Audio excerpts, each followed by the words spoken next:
Let's Make Poetry. Let's my poetry में मैं सोनू यशराज अपनी कविताओं के साथ आपसे रूबरू हूँ।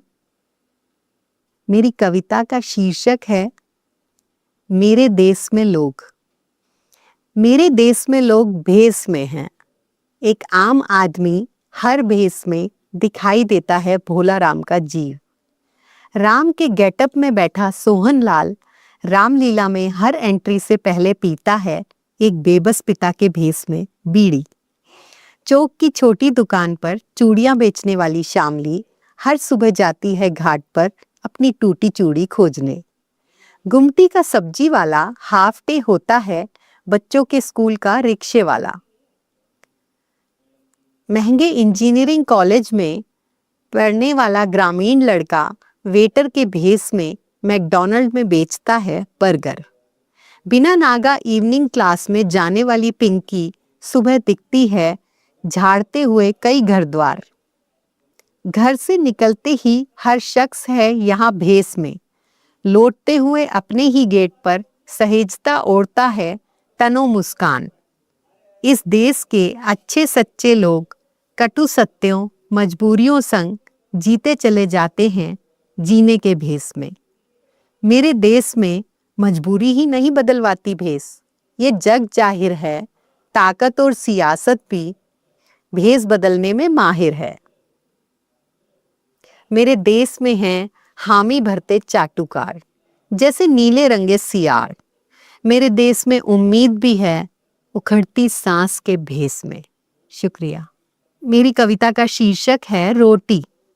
सूरज क्षितिज से पहले राजवंती के चूल्हे में सुलगता है। रोटी पूर्णिमा का चांद बन काले तवे पर जा बैठी है। एक कर्मठ जीवन का दिन सुधा शांत करने की उमंग से उगता है, पर रोटी खाई नहीं जाती, बांधी जाती है ओसारे।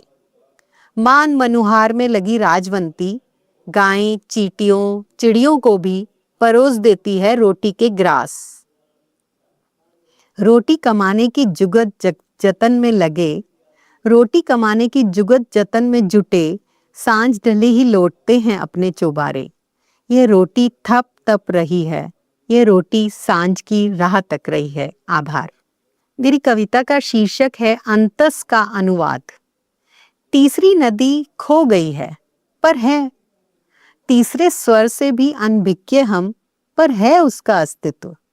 तीसरी आंख भी नहीं खुलती हमारी पर है विद्यमान। तीसरी नदी कहीं एक धारा, कहीं पूरी सभ्यता का प्रतीक, कहीं चुप करा दी गई उसकी कलकल, कहीं गुम हो गई दुनिया के शोर में, पर है यह तीसरी नदी सहज ज्ञान का रूप, अदृश्य छोर पर प्रकट सरस्वती।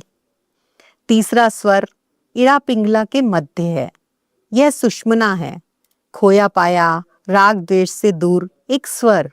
अब कहाँ ठहरे कामना और कुंठाओं के बीच, पर है ये तीसरा स्वर, विचार है, बोध है, सांस पर अवलंब का।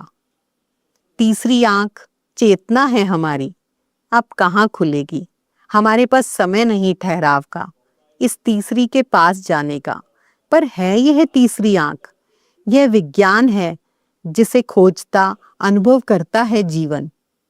यह जीवन एक घट है, कुंभ है, यह नदी, यह स्वर, यह आंख, यह अंतस का अनुवाद, हमारा महाकुंभ। आभार। आप सुन रहे थे let's mike more than radio. Follow कीजिए हमें हमारे सोशल मीडिया प्लेटफॉर्म्स पर। It's time for news. It's time for more than radio. Presenting the first radio news app, Let's Mic. Let's Mic, a news-based app on your phone where you get to watch and listen news, talk shows, interviews, radio show podcasts. On Let's Mic, you get all relevant information of TV, print, radio, podcast, and digital. Let's Mic talks about every segment of life.